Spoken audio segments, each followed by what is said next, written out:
Hi there, I'm Jack Van Ryn, Mayor of the Town of Coaldale. I will be giving you a council brief from our regular council meeting that was held June 26, 2023. And on the agenda this afternoon, we had two public hearings. The first one was regarding Area Structure Plan Bylaw 872-P-05-23.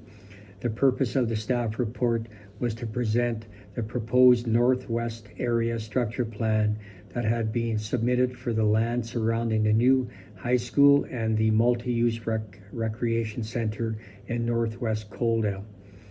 This first appeared before council on May 8th of 2023, where we passed first reading on the proposed bylaw.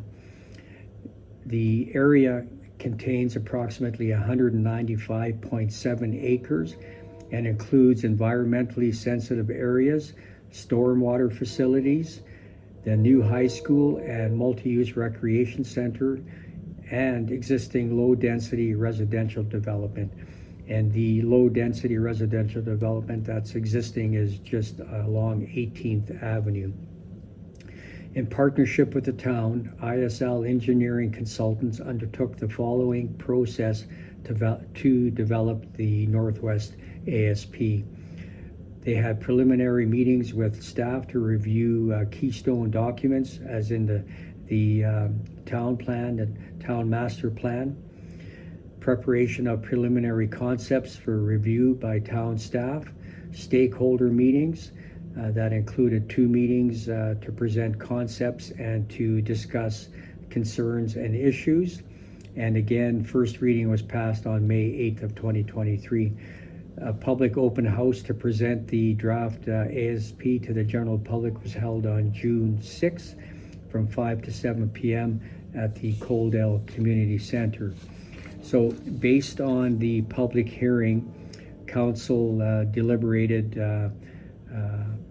extensively about the proposed bylaw, and ultimately second and third reading were passed. And if you want to look into the documents further, in the comment section I'm going to have the entire agenda package, and you can just click on the blue link and it'll take you to the staff report that will dig a little bit deeper into what was discussed. The second public hearing was regarding a land use bylaw amendment 873-P-05-23 regarding LED billboard signage. And council provided a first reading to this bylaw at our regular council meeting that was held on May 8th. And the purpose of the public hearing this afternoon was to allow for any interested party to present council with their thoughts, concerns with respect to the proposed change to the land use bylaw to alter the regulations governing billboard signs LED within the town of Coaldale. So just to back up a little bit, our administration team had received numerous informal requests to consider the establishment of LED billboards on various parcels along Highway 3 over the past several years. Recently, a more formal request came to administration as part of a finalization to plans for landscaping improvements at 1802 18A Avenue, and that's the Five Sons transloading. So that's the old elevator that's on Highway 3 as you come through Coaldale.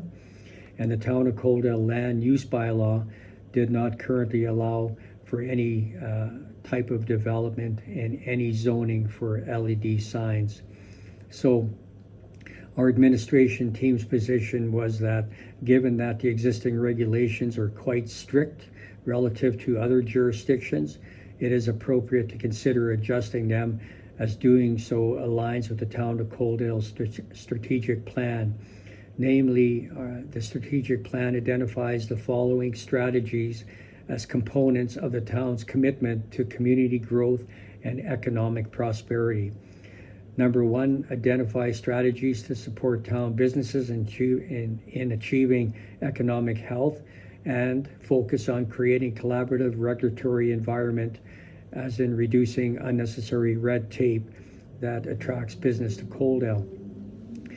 Given the above, administration was of the opinion that considering modifying the land use bylaw to accommodate LED billboard signs in a limited capacity is reasonable, that the existing regulations have been in place for a significant period of time and may be determined to be out of date, which they were. For council consideration at our meeting, administration had prepared a land use bylaw amendment that generally mirrors the regulations of the city of Lethbridge, including provisions for brightness, size, frequency, and the style of copy change, etc. Billboards are also limited in the following ways: only those lots adjacent to Highway 3 and shall have a minimum separation distance between billboards of 300 meters and are a discretionary use in the industry, light industry, and highway commercial zoning. So the billboard signs would be strictly limited to Highway 3 coming through Coaldale, and there would only be allowed every 300 meters between them. Also, during the May 8th council meeting, council had directed administration to include an amendment to the size requirements for portable signs in order to allow for portable signs up to 8.9 meters or 96 square feet. And this revision was included in the proposed bylaw amendment as well. So the portable signs that you see around Coaldale now that advertise community events, sporting events, doesn't matter what event style it is, we will now allow LED signs to be utilized for those events. And based on that, council passed second and third reading. The next item that came up under agenda item 6.1, we had Justin McPherson, our Director of Operational Services, present regarding the Coaldale Cemetery Columbarium. And the current columbarium that is at our cemetery is at capacity, and a columbarium comprises of niches where loved residents can put their cremated ashes of their loved ones. And we looked into adding another one, and council tasked our administration to come back with quotes on what it would cost to add a second columbarium. So Justin presented the council with some quotations, and we decided to purchase a 72 niche columbariums. In other words, there's places to put 72 cremated ashes, and that came in along with a concrete base foundation for the unit, all in for a price tag of $57,634.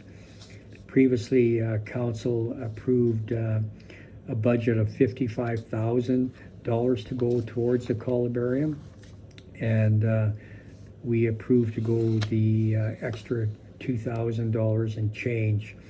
And the way we're going to recoup those costs is that if anybody wants to purchase a columbarium niche, it's $1,830 for residents and $2,430 for non-residents.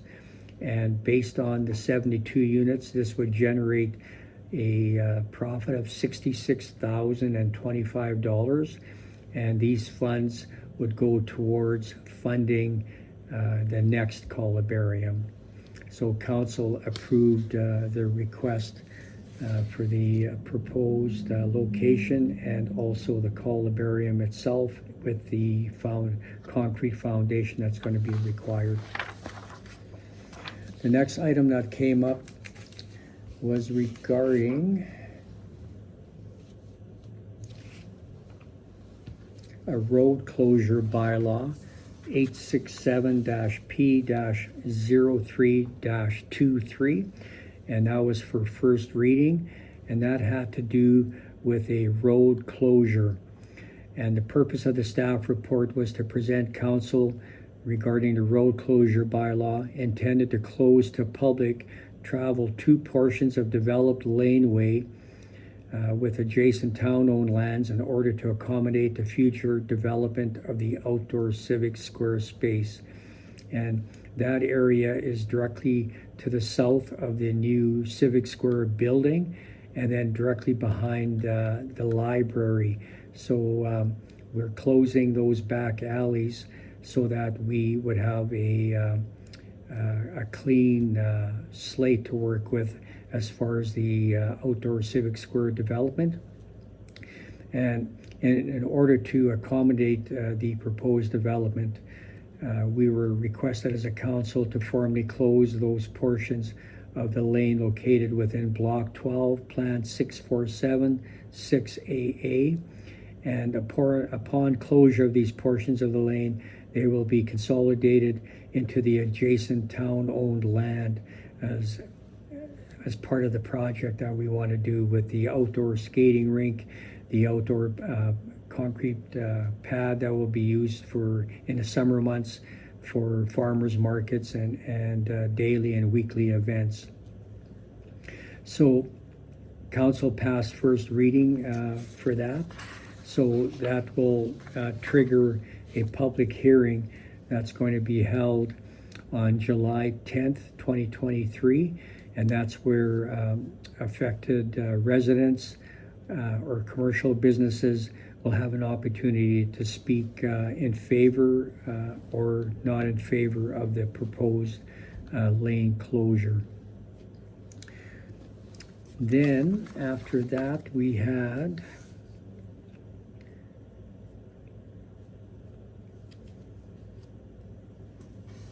agenda item 7.4, and that was regarding Area Structure Plan Bylaw 875-P-06-23, and that was regarding the West Industrial Area Structure Plan Amendment. And this was regarding a request to pass first reading.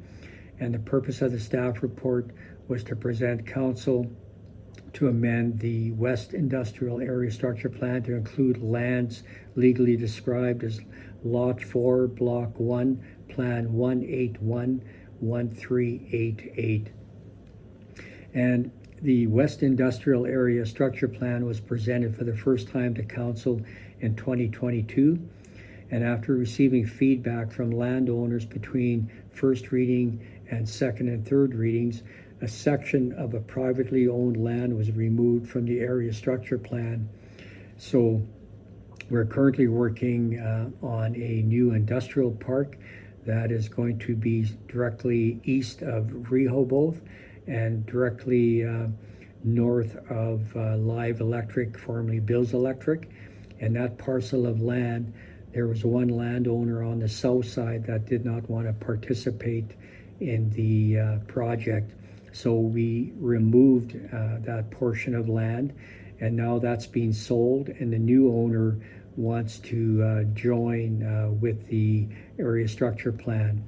So council passed first reading on that, and then we'll be having a public hearing on that, I believe.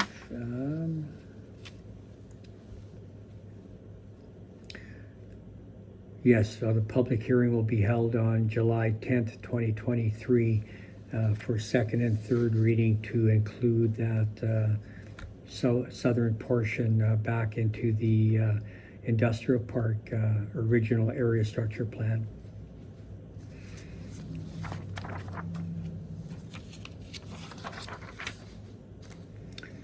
Then under new business, we had Community Grant 2023, and we had Clayton Varsity, our Community Services Coordinator, and Russ Tanner, our Director of Recreation and Community Services, present on that.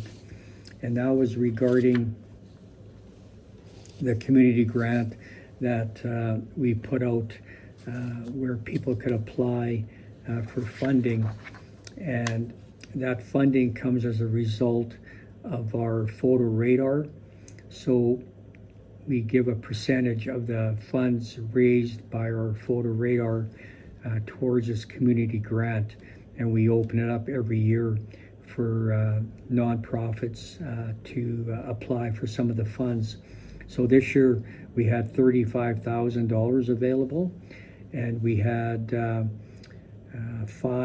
6 organizations apply, and they included the Coaldale Copperheads. They were applying for a community mascot character, and their request was $10,000. The Coaldale Public Library, they applied for a skate rental service for $11,318, and that's to do with the outdoor skating rink that we're going to be putting in behind the Civic Square, with the library being right there. They wanted to partner with the town of Coaldale where they would be able to have skates available for rental. Then we had the Gem of the West Museum do an application regarding updating their highway signs along the Highway 3 corridor through Coaldale. And then we also had the Friends of Jenny Emery Elementary School apply for $10,000 for an inclusive playground equipment addition. And I'll just back up for the Gem of the West. They applied for $5,000 for their highway signs. And then the Coaldale Pickleball Club, they applied for some funding to do some additional line painting for the pickleball courts. They wanted to add that to the existing tennis courts. So when they're having tournaments and they need more pickleball courts and the tennis courts aren't being utilized, with the line painting, they'll be able to repurpose the tennis courts on a temporary basis for pickleball. So the available funding we had was $35,000, and the total funding requested was $37,218. So what the council decided on was to provide full funding requested to the Coaldale Public Library, full funding to the Gem of the West Museum, and full funding to the Friends of the Jenny Emery School Society for their respective projects, with the remaining funds of $8,682 allocated towards the Coaldale Copperheads community mascot character. The rationale is that the other projects are not fully funded by the community grant, whereas the ask from the Coaldale Copperheads represents 100% of the funding for their project. And both projects, or both options, I should say, excluded fundings for the line painting at Eastview Park that was put forward by the Coaldale Pickleball Club. And this is because other funds were available and this work had already been completed operationally prior to the decisions being made on tonight's agenda item. So council approved to provide $35,000 funding to the organizations that I just mentioned. Then we had a report completed and presented under agenda item 8.2 regarding the Coaldale off-leash dog park accessibility option. And this was regarding putting a accessibility ramp at the dog park, I should say, that's located over by the mountain bike park and the Owl's Nest campground. And again, the purpose of this report was to provide council with options to making the Coaldale off-leash dog park more user-friendly for those with disabilities or declining health. Further, to give council the opportunity to provide feedback concerning the proposals ahead of the budget process. Coaldale's off-leash dog park is one of Coaldale's most well-used parks. In conversation with users, staff have heard that people even travel from Lethbridge to use the park. The recent rehabilitation of the Owl's Nest campground and the addition of the mountain bike park in close proximity has helped with the awareness of its existence and increased use. Accessing the park currently requires a person to park on 20th Avenue and then navigate down one of two large staircases located on the north side of the park, or to use a pathway system to access a gate on the east end and walk down a lower grade hill into the park. All three current access points would not be ideal for those with disabilities or those with declining health. So the Town of Coaldale Accessibility Working Group had provided a report in 2021 outlining two options to administration. And administration had taken into consideration the report with a bit more of their own research, prepared for council a couple of options. And to do it right is very expensive. And we wanted our administration team to look into it to make sure that we didn't miss anything. And the best entrance to do this would be on the northwest corner along 20th Avenue, and or the east gate off the pathway system.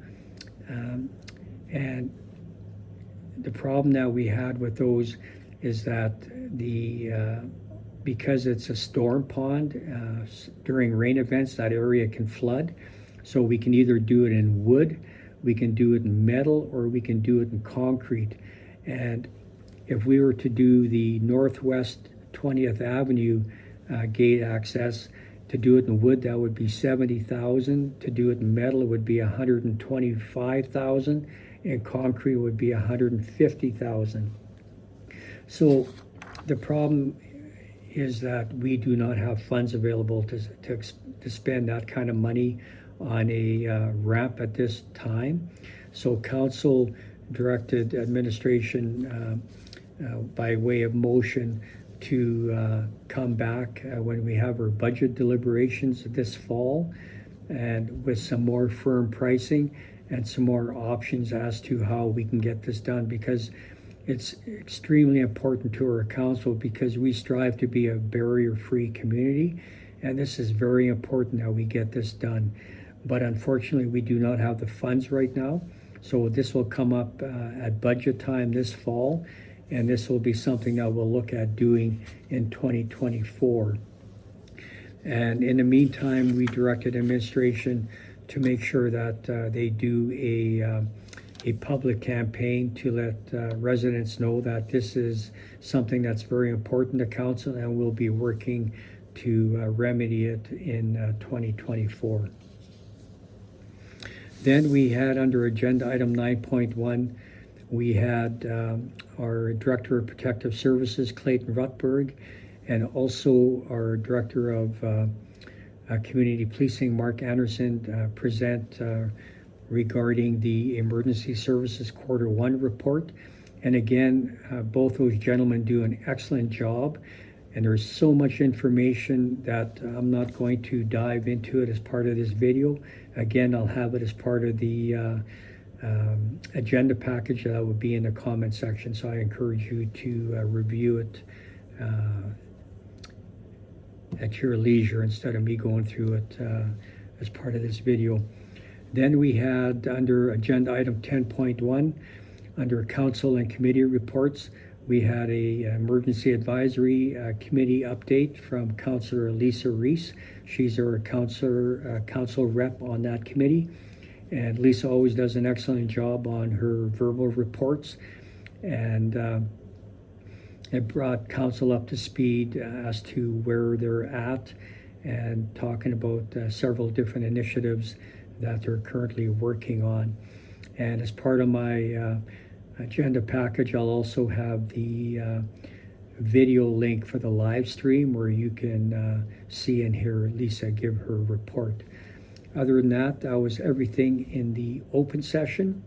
And to close off, I just want to say that myself and other members of council are always available for any questions, concerns. You can phone us, you can email us, you can stop us on the street. We always look forward to a conversation. And do me a favor, when you take the time to watch this video. It'd be great if you share it, make a comment if you want me to do things differently as far as doing these videos, because I'll be honest, they take a little bit of work to get them done. And other than that, have a great week, and I'll talk to you again soon. Take care. Bye-bye.